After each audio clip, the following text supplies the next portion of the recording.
Hello বন্ধুরা, আমরা আপনাকে একটা কিছু জিনিস দেখাতে চাই। এই যে আমার একটা বন্ধু, তো এ কিছু কামাল দেখাতে চায়, দেখুন।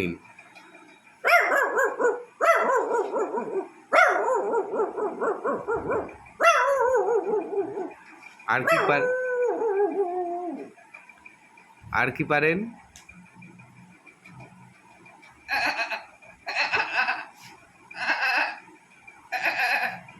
আর বেড়ালের আওয়াজটা